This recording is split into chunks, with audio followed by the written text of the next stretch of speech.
You are listening to From Sobriety to Recovery with Jesse Mogul, episode 151. Let's get to the show.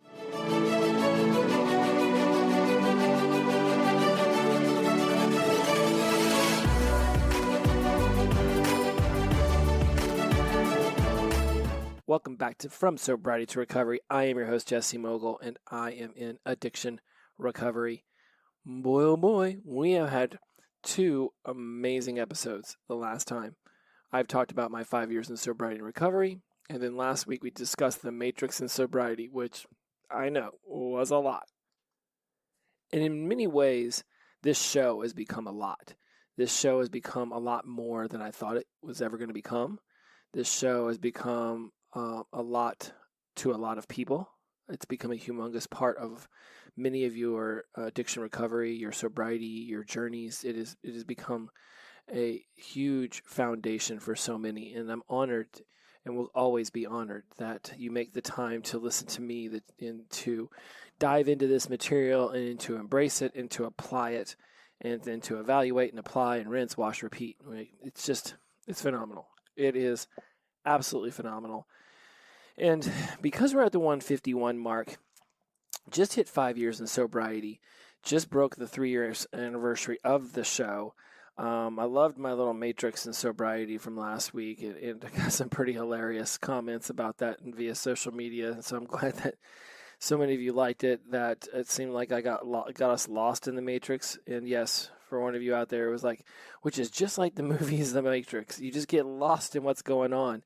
I'm like, yeah, that's not always my intention, but it definitely seems to happen very frequently. You know what? And I do. I go off and as one of my listeners once called it, I squirrel around and I jump from topic to topic and I do sidebars that cause me to completely go off the rails. And it's one of my favorite things about the show. And based off how I've heard it from y'all, it's one of your favorite things about it. Certainly, I have gone and listened to 20, 30 different podcasts on sobriety and recovery. And I do not hear people talking about it the way that I do. And I definitely like the energy I bring to this, because it's important to me that while the journey into sobriety and all of the trials and tribulations and the emotions and everything that comes with that, it can seem overwhelming. It can be a lot. When we choose to step into sobriety, we get to release that version of us that's no longer serving us, that's no longer serving our individual self. And the emotional traumas and everything that are going to come flooding back when we take away the mask that we had been wearing as someone who was doing okay but not really doing okay. When we take that off, it can seem like a lot. And in many cases it is, because part of the human experience is to figure out this balance, this homeostasis within our lives, and then to continue living that way so that we can just have that balance. Even if the balance is completely screwed up by drugs and alcohol, at least it's a balance.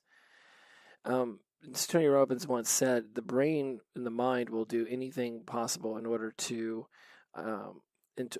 stay congruent with the identity we've created in our heads.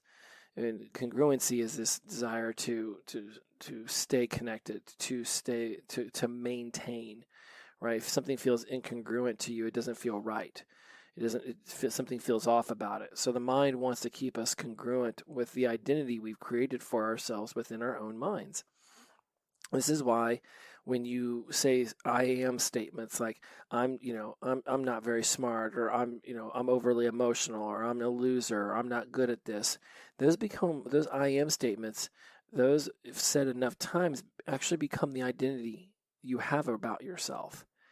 And so when we step into sobriety and recovery, we are looking to demolish those old I am statements and replace them with new I am statements.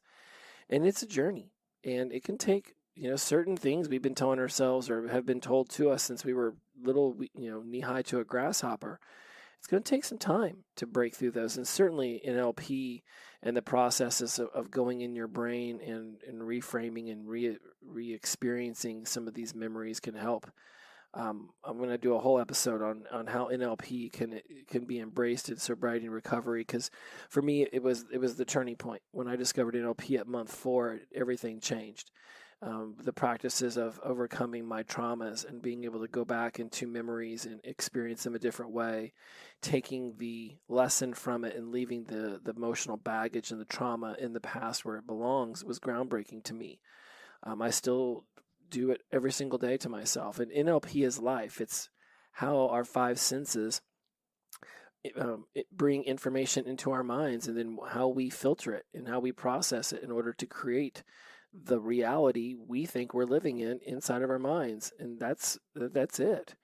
No two people will ever use their eyes and their ears and their mouth and their fingers and their nose to experience the world the same way. And because we experience the world through our five senses and we take in vast amounts of information that we cannot even begin to fully embrace in our conscious mind because it would overload our brain and we'd come crumbling down, we take in a ton of information and we just let it go into the unconscious mind. And then the unconscious mind is where a lot of our behaviors are living. A lot of the habits we've created are living. The traumas that we can consciously remember, we're just seeing the surface level of what that trauma. It's the tip of the iceberg. The depths of that trauma, the depths of the iceberg, they're under the surface in the unconscious mind. And NLP is a pseudoscience built around psychology that helps you go in and fix all that up. To me, it is, everything else that you've ever learned around cognitive behavioral therapy and tapping and such, all of it's built upon the philosophies, the ideals, the practices, the sequences, the knowledge base that was created for neurolinguistic programming. And anyways, I don't want to go off the rails on an NLP conversation when that's not what I've prepared for. What I did prepare for was to make this pilot part 3, because this show has become a lot, because it's grown so much.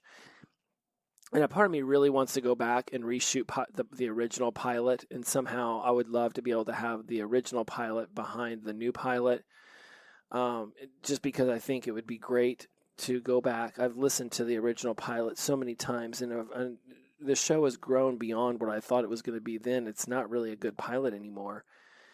But then again, they didn't, Friends didn't get to go back and reshoot a pilot, so it's like the show grew. It continues to grow. How can I assimilate this into it? And so what I would like to discuss today is, for those of you who are new to the show, and there are a lot of you, is what I would have said then that I can say now about what this show is going to be about. From Sobriety to Recovery is a conversation between us about what it's going to be like to go from sobriety to recovery. And that I truly do believe that there are infinite ways to go from sobriety to recovery. I do not believe that any one modality is the necessity of all of the modalities. And modalities to me are AA and Refuge and Dharma and SMART and YPR, Young People in Recovery. All of these, they're all great.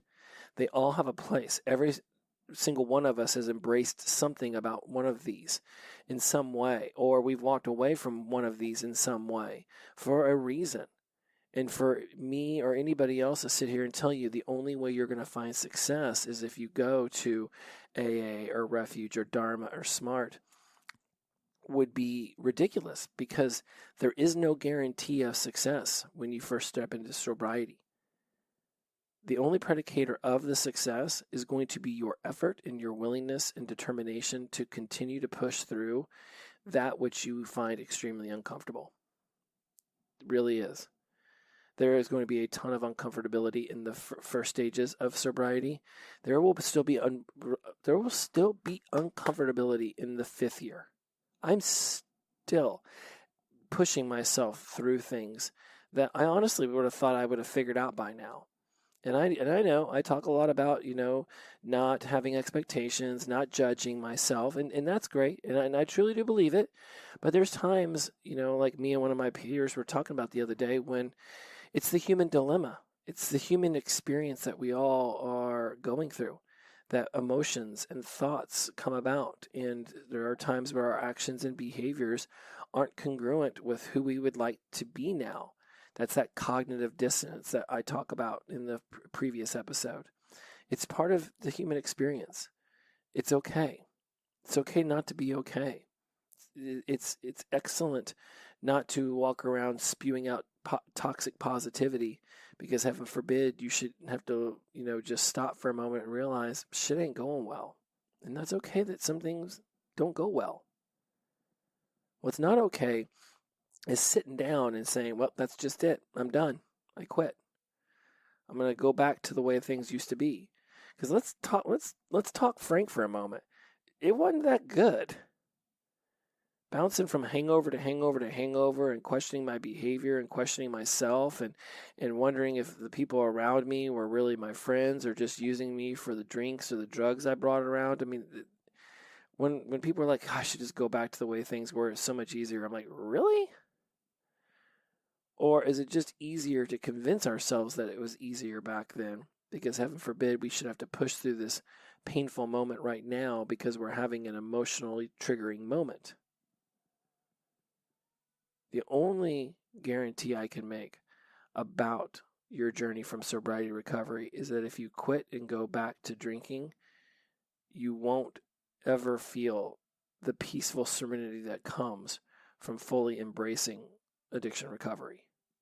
There will be a part of you that will question and wonder anytime something goes sideways while you're actively using, what would life have been like if I would have stayed quitting? Or if I would have just quit when I thought about it, or if I were to just stop right now. You'll never get to experience that if you just keep going about things the way that you always have. So when someone says to me, you got to do AA, you got to do one of these other things, or it's not going to work for you, that's not true. It's just not true. Studies have been done. If AA had a 100% success rate, trust me, we'd all have done it. The reality is that we all have different ways of experiencing the world.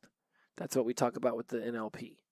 Our five senses deliver us information completely differently than they ever will. Even a twin, even someone who stood next to us our entire lives, would never experience things the same way that we do. Because of that uniqueness about us, we are going to want to seek out unique ways to journey from sobriety to recovery. You're going to want that. It is something that you should seek. If somebody ever tells you this is the only way, you should really doubt that person's advice, because there is no only way. There might have been the best way for them, but that does not mean that it is the best way for you. This show is going to dive into emotional intelligence. This show is going to dive into your physical growth, your mental sharpness. Right? That first year, your body is going to be recovering physically from years and years of abuse. It's going to be a journey. It's going to be difficult at times, and other times it's going to be easy. And again, difficult and easy are all subjective. So much, not just so much. I mean, yeah, like damn near everything. And I am not one to use words that encompass everything or nothing. Like they're called universal qualifiers. I'm not one, and universal qualifiers are everything, always, never, everybody. Like anytime you try to take a huge collective of either all or nothing, those are called universal qualifiers. And I'm not one to use those very often, because very few things are always or never. I feel pretty confident when I say that we will always be unique in the way that we take in information. Every single person will be different. And if there was an always to an addiction recovery modality, then everybody would be doing it, and all of us would have success. When it comes down to the nitty-gritty, you're going to have to determine what it is that works for you. You're going to have to take on all this different learning and growth opportunities to see what works. And if somebody tells you that their way is the only way, that may have worked for them, but that does not mean that it's always going to work for you, that it's the best way for you. And that's okay. Take what they say, use it for what it is. Take the lesson, take the juicy nugget, and take that, and then add that to your backpack of life, to your It's this metaphor I have where we have this backpack that we carry around on us, and all of our skills and our talents and our hobbies and the way we talk and write and think, it all exists in this backpack. Add to it what you will, and also know there are times where you need to go through there and do an inventory and take things out. Old identities, old habits. There are things that are no longer useful. Make space for the new. Make space for the amazing. I was talking to somebody the other day. I've been having a lot of meetings with addiction recovery centers and power players here in the local area, in the surrounding states. And in fact, I'm going back out west to have some conversations out there with people who are very highly involved in the industry. And someone recently made a comment. He's like, I've never heard anyone who got up, immediately did something active or did something meditated, did something good for themselves, and then it was somebody around AA. They're like, I've never talked to anybody who got up, did something good for themselves, meditated, prayed, read the big book, went to a meeting, went to work, put forth their best version of themselves, came home, ate a great dinner. He's like, I've never heard anybody who did all these awesome things for themselves on any given day. I've never heard that person say. And then I went and started using again that night. And it really was impactful because whether you followed the big book or not, the guy had you can't argue with the point. If you get up and each day you do great things for yourselves, regardless of what the outcome is, right? Some days the workouts are better than others. Some days the food I eat tastes better than others. Some days the way I organize my day and my time management's better than others. But either way, I'm working towards something.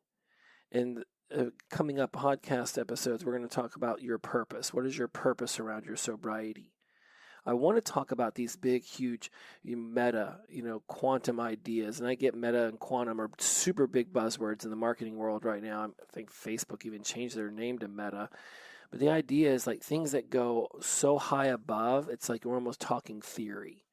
Right? But it's like, I love talking theory, but then I want to figure out practical ways to put it into your life. And we're going to discuss that on this show, right? This, the idea of what is your purpose and how can you really bring that into your sobriety and recovery. Finding a purpose often means reverse engineering what it is that you would really like to have in your life. Going back to the way you got into things as a kid, where you would get curious about something, then super interested. Then it became something you were extremely passionate about. And not everything you're curious about becomes an interest. And not everything you're interested about becomes a passion. And not everything that you get passionate about becomes a purpose. But if you try new things consistently, just like we would have hoped as a child we would have had the opportunity to do, just keep trying new things. Eventually things start to stick, and those become the things that are important to you. And the more that something becomes important to you, the more you become passionate about it. And passions are internally focused and purposes are externally focused. So when you find enough things that you're passionate about, eventually something will become an external focus and that becomes a purpose. And when you have a purpose, when you have something that you can send out to the rest of the world, that becomes an anchor in your sobriety and recovery. And we're going to discuss how to find that. We've already discussed how to find it. But because this is pilot part 3 at episode 151, what a great opportunity is to reinvigorate you to go back and listen to some of the episodes. And maybe not be wandering around the grocery store or at the shopping mall or walking the dog, but do it with a pen and a pad. And for those of you who are like, I ain't going to do that. That's 151 episodes. And I don't know why I all of a sudden decided to take on a thick country accent when I said this. Maybe it's because I live in the country now, but I don't know. That's the voice I chose. But I'm going to do this for y'all. I'm going to go back over every single one of the episodes, and I'm going to have them transcribed, and I'm going to turn it into a book. And that's going to be available on demand on Amazon. I'm going to make digital versions of that available on the new site that I'm launching. More about that in a moment. And so there's going to be a way I'm going to be able to deliver just the juicy nuggets from each one of the episodes to you, so you don't necessarily have to go back and listen to them all. But if you really like listening to me ramble for 45 minutes, I'd recommend you go back and listen to them all. So I'm not going to promote any specific modality. AA, I almost said AAA, AA, Refuge, Dharma, any of those. They're great. I will reference them from time to time. As this show begins to grow this year, I'm going to start bringing on people from addiction recovery centers, people who subscribe to particular modalities, because I want you to hear other voices than just mine. I want you to meet some of the people that I'm meeting in order to make a bigger and long-lasting impact in this world of addiction recovery. Moving out here to Huntsville has really given me a keen perspective on what it's like to be a part of a community that is much more connected. Los Angeles was just so spread out, and every time you called somebody, there was like 10 people you had to talk to before you could ever even get to talk to the person you wanted to. And here in Huntsville and in Chattanooga and Nashville and Birmingham, Lexington, some of these bigger cities around me, I can literally get right to the source, right to the person in charge, to talk to them about what they're doing with their hands in the dirt and their feet in the mud to make an impact in people's lives who so desperately need someone to just reach out and say, I can help you. I want to know what those people are doing. I want to bring them to you. And I want to be someone who begins to really spread my arms out and embrace a larger portion of the community than I ever have before. Right? LA was its own beast. Huntsville's going to be its own animal. This whole region's going to be its own intricacies. And I can't wait to put these puzzle pieces together. What I've been able to create in my life is absolutely something that I've developed systems to replicate. And you know what I talk about. If you can't measure it, you can't replicate it. And if you can't replicate it, then you can't practice it or do it succinctly and consistently enough to turn it into a skill. And to me, everything that can be measured can be replicated and thus turned into a skill. And that's what we do. That's what we're striving to do here on this show, is take things that might seem abstract, that might seem to be beyond an organizational structure, and actually show you how they have an organizational structure to them. There's a way that your mind fires off the anger mechanism inside of your head that causes you to lash out at people. And if we can reverse engineer how that happens to you, we can stop that trigger from firing off, and we can begin to shorten your angry outburst to the point where you can literally stop it on a dime. And LP has definitely taught me how to do that for myself, and I want to bring that stuff to you. So that's what we're going to be discussing on this show. That's where we have been going, and that's where we will be going. Everything is open for conversation here. And one of the things, and again, was this as well organized as it could have been? I don't know. Maybe in a way it was never meant to be. In front of me on the show notes, I've got my spheres, my pillars, my principles, my zones. I've got all these different ways of organizing my sobriety and recovery. And I've taught this to the tribe, and I've taught these to my clients, and I've spoken about these at centers and at workshops and seminars. And I'll bring them to you in a later episode. That's not what we're going to talk about today. We're going to talk today about how we're embracing this whole new version of ourselves and all of its faults and frailties and all of its strengths and courage and wisdom, and how we don't have the keys to the kingdom. We can't possibly see the entire map. We have our viewpoint. It's all about expansion. This year's word is expansion. Last year's was all about being somebody that was, I even have it on my desktop, it's relentless. I was all about relentlessness. And now I'm still relentless, but I'm expanding. I want to expand my field of vision. I want to expand my perspective. I want to expand my reach. I want to show you how to expand all of these things in your life. That being said, there will be times where I will fall on my face. There will be times where I will ramble on and miss the key topic. There will be times where I get super excited and others would prefer that I was calm. There will be times when I bring up subjects and I don't necessarily speak about them in the most inclusive way. There are definitely I'm human. I'm going to say things that maybe I look back on a year from now and I'm like, that's not how I would have talked about it today. But it's how I talked about it then. Something recently happened on my Instagram account. My assistant and I noticed that we thought we had caught up to all the messages, but somehow, some way, in the messages request folder on your IG account, somehow there were literally thousands of unread messages, and I have no idea how they got buried. I don't know why all of a sudden they showed up. We thought we cleared it all out, and we don't know. We don't know if me messing around in there opened it back up. No idea.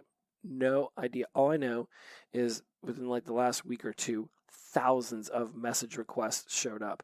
And I didn't understand message requests. I thought if you were following somebody, you could just send them a message. I didn't realize message requests, like I still don't understand why that happens.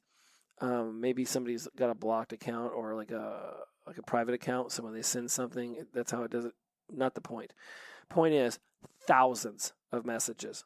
And I mean, we're talking from like 147 weeks ago, and kind of like that's how long ago. I can't possibly go through them all, and we're not even going to try, and because so many of them are so old, I don't even know.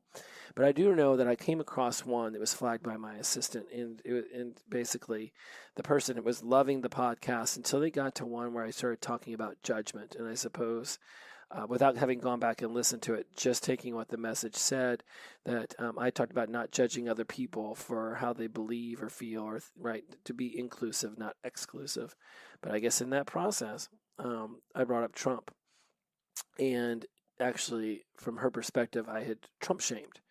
And that really upset me that I did that. And, I'm going to go back and listen to that episode and see how I framed it. And for all I know, I could have turned thousands of people off of this show when they got to that episode, and they didn't want to hear about Trump, or they didn't want to hear about Black Lives Matter. I have no idea.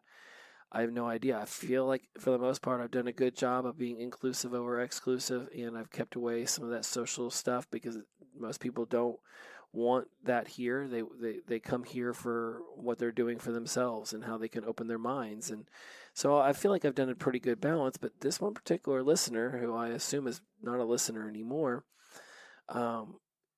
she had written a long time ago, and it just got me to thinking, like, how many of these episodes would I go back on now and experience differently, talk about differently?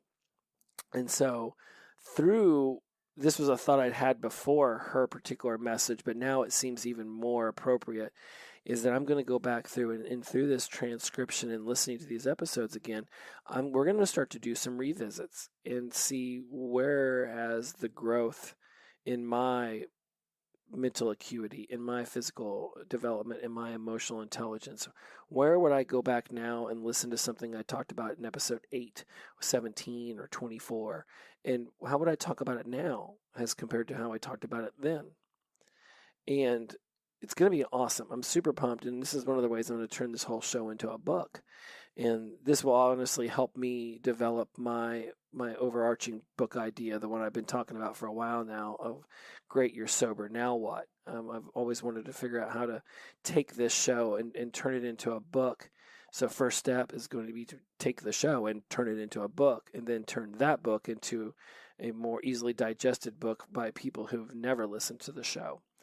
And hopefully I go back and I can re-listen to this when I brought up some stuff. And, if I've ever said anything that's upset you, I apologize you feel that way. It wasn't my intention. It was always my intention to include everybody, knowing full well that I was never going to be able to accomplish that. And that's a very good usage of a universal qualifier. Appeasing everybody means that you appease no one, and it is what it is. And looking at who I am now versus who I was 3 years ago when I started this show, I can barely believe what I've created in the last year, let alone 3, let alone 5, and how my perspective has really expanded, and how I'm even more readily adaptable and able to embrace other people with different points of view and different thoughts. And yes, I still can viper a little bit when somebody butts heads with me and disagrees with something that I firmly hold strong to. And recently my peer Aubrey Pohl, who I'll be teaching NLP with, if things go well, I'll be teaching an NLP class with her in April. So if you ever wanted to learn neuro-linguistic programming, there's an awesome opportunity for you to do it in mid-spring in April. And one of the things that she said she heard recently was strong opinions loosely held. And meaning that, have strong opinions, believe in what you believe in, but also hold them a little looser than with a death grip. so that you can take in new information, so that you can understand that your perspective isn't the only perspective, that in fact everybody's perspective is subjective to them. That means a lot when she says that and reminds me of that, because it makes me remember that I can have strong opinions about what's worked for me, but it's not the only way. You're going to have awesome ways. I have no doubt that I am just a small piece of your way. But any piece that I can play, I am honored to be that for you. So much about what this show has been is really just me discussing the ways that I've changed through all the things that I've learned and how I've implemented them. And I just bring you guys the conversations around that. I've got hundreds of episodes ahead of me with that are already, I have list after list after list of subjects. And as I begin to really embrace the Huntsville community, become more of a leader in the addiction recovery sphere here, and get to really help out where it's most needed and expand myself and in the process expand others, I can't wait to bring you those stories. I can't wait to introduce you to the people that I'm meeting. They're fascinating. This city's fascinating. People who journey from sobriety to recovery are fascinating. There's just so much. And I'm honored that we've had 150 episodes to do it. I look forward to the next 150 and 1,500 after that. I can't wait till I'm 87 years old and still doing this show. What it will become is beyond anything I can imagine now, so I don't even try to imagine it. I just pray that you're all still along for the ride, that you're finding value, that you've reached out, and where you can, you've made an impact in your community. Because for so many of us, we come out of the fire and we're able to say, wow, I cannot believe that. Awesome. Here's some buckets. Go back in, help someone else. Because in the end, we do this as a community. Because we're humans. Everything comes down to connection with humans. It comes down to how we communicate with ourselves, how we communicate with others. That's going to be the goal. It has been the goal and will continue to be the goal of this show. To connect us, to bring us information that will help us communicate more effectively, that will open our minds up to perspectives that we had never thought of, let alone maybe even heard of before. Whatever it is you're experiencing over there, it's unique to you. And I will do my best to continue to bring you topics that fire up your brain, get you excited, inspire you so that you motivate yourself to go off and take action in your own life. I can't drag you up the mountain with me. But as we're going up there, we'll be shouting all the way up. How high up the mountain are we looking to go? All the way up. Nothing has ever been the same since I stepped into sobriety. I continue to journey through my addiction recovery and look forward to 50 more years of this. 95 sounds like a pretty cool number to make it to. I'll see y'all on the other side of that. It's going to be super sweet. So here's to another 150, another 1,500, another 15,000 episodes, if that's what the universe has in store for me. If there's a topic you'd like me to cover, hit me up on social media, on Instagram, at Jesse Mogul, at From Sobriety to Recovery. Email me from sobrietyrecovery@gmail.com. I'm not hard to find. I'm the only Jesse Mogul. Find out more information, jessemogul.com. Hell, you want to have a more hands-on approach to this material? Reach out to me. I will discuss more about the membership site. I think we're going to call it Wise Mind University, but I'm not sure. There's a lot of names were floating around, but either way, I'm launching an entire site based on the conversations and the material I bring to you guys in this podcast and my other podcast, College Success Habits. So I had developed a course last year I was super pumped about, got a lot of people into it, and then I just sort of let it fall to the wayside as I started to develop other branches of my business and of my outreach to y'all. And I thought, you know what? It's time that it expands. And this year's all about expansion. So think about ways that you're ready to expand. And when this Wise Mind University title we're still playing with the title, whenever we launch this all up, it will be something that I think will be an extremely valuable resource. All right, that's it. I'll stop rambling. 35 minutes is enough. Pilot part 3. I'm not really sure it was that good of a organized pilot. If you've never listened to me before, you can expect a lot more of this Jesse-isms moving forward. I think I'm going to stop sitting down when I shoot these too. I think I'm going to start pacing back and forth again because I really liked my energy when I was pacing back and forth. All right, my friends, if you'd like more knowledge, if you'd like to be more involved, if you'd like to join the tribe, hit me up. I just told you how. As always, inclusivity over exclusivity, the power of positive energy, release and flow. Every day is the best day of our lives because we wake up sober. Shout out to Sunshine. Glow on. See you next week. Bye-bye.